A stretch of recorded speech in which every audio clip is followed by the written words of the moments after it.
The commandment of Jesus Christ about loving one's enemies is not only referring to loving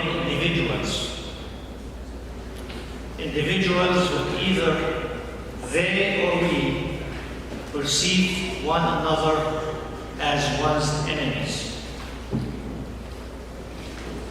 Jesus' commandment is also referring to groups within our surroundings. He is referring to others who perceive us as their enemies, or we feel the same way about them. Loving one's enemies is a hard task. It's not for those that are faint in heart.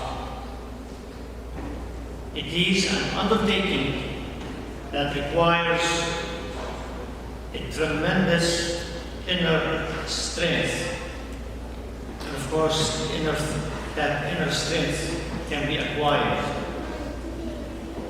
Loving people who have negative perceptions about us is an acquired virtue. It's a virtue that is cultivated. Learning and practicing the virtue of loving one's enemies is a quality that is taught.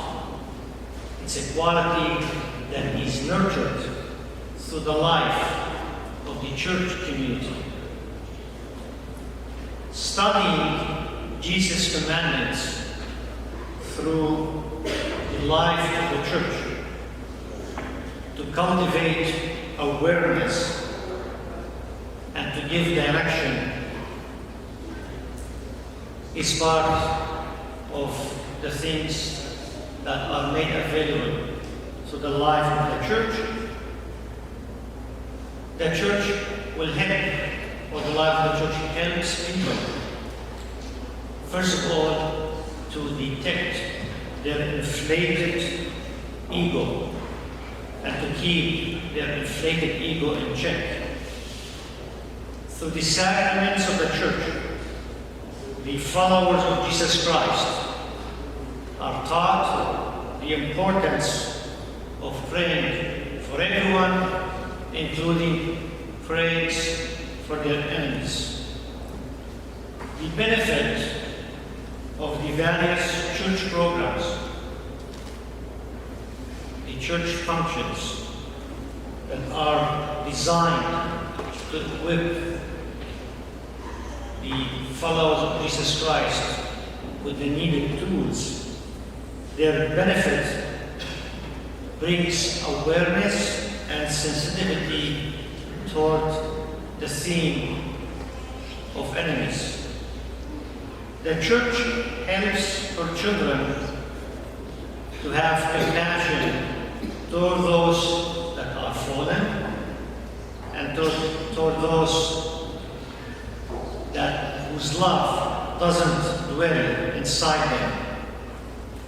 The church instills understanding in her children toward those that have never been loved by others or have never felt that they have been loved by others.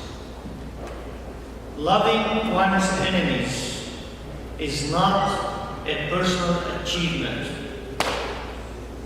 It's a power, it's a grace that is given from above by God to those that strive to acquire it. Loving one's enemies is a reward to Jesus Christ's followers who aspire to reach the fullness of their humanity. The salvation of the world can only happen when the world is filled and saturated with love.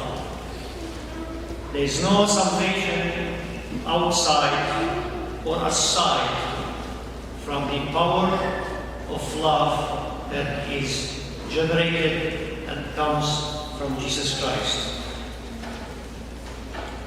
It is Christ's will for the church to teach and train the faithful to love, aided by the power of Jesus Christ, even their enemies.